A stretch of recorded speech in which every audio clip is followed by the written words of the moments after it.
สวัสดีครับวันนี้เชฟกระทะไหม้ไม่ได้ปิ้งไม่ได้ย่างไม่ได้กี่ไม่ได้เผาวันนี้เชฟกระทะไหม้พาเพื่อนๆมาเขาเรียกว่าสำนักสงฆ์บางแปวก็แล้วกันตะกี้ผู้ข้ามาเฮ็ดมาสร้างไว้เมื่อ10 กว่าปีที่แล้วก็เลยที่มาเยี่ยมมาชมเนาะบ่ได้มา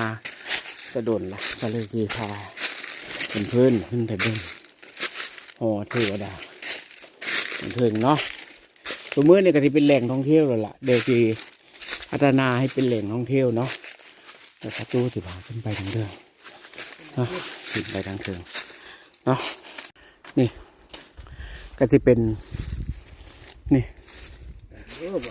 โอ้พูด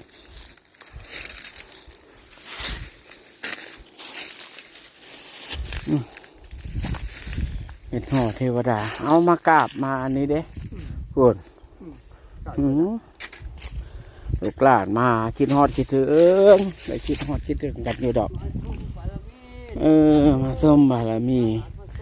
เพิ่นเนาะอันต้นที่สั่งประตูนี่เทวดาเขาเอิ้นต้นที่สั่งต้นหูเสือบ่เนี่ยโอ้มันคันบ่ล่ะมันย่างไปได้เป็นบ่เอาเพิ่นอนุญาตแล้วก็ที่มาส้มบารมีมาส้มบารมีเพิ่นบ่ได้มาโดนเด้ปุ่นข้างล่างก็สิเป็นเหวปุ่นเป็นเหวนี่อันนั้นผู้ใดมาก็สิเห็นอยู่3 ก้อนเนี่ย3 ก้อนเพิ่นมาฮอดเทวดาเนาะลูกหลานได้มาแล้วเด้คิดฮอดผู้ใดมาคิดฮอดคิดฮอดหลายนี่เอามาละกินฮอดนี่เอาเมื่อนี้ผู้ใดเบิ่งคลิปนี้แล้วก็ขอให้โชคดีเด้อมีรางวัลในถึกรางวัลใหญ่ๆพูนเทวดาพนั่งสูบยาปุยท่าอยู่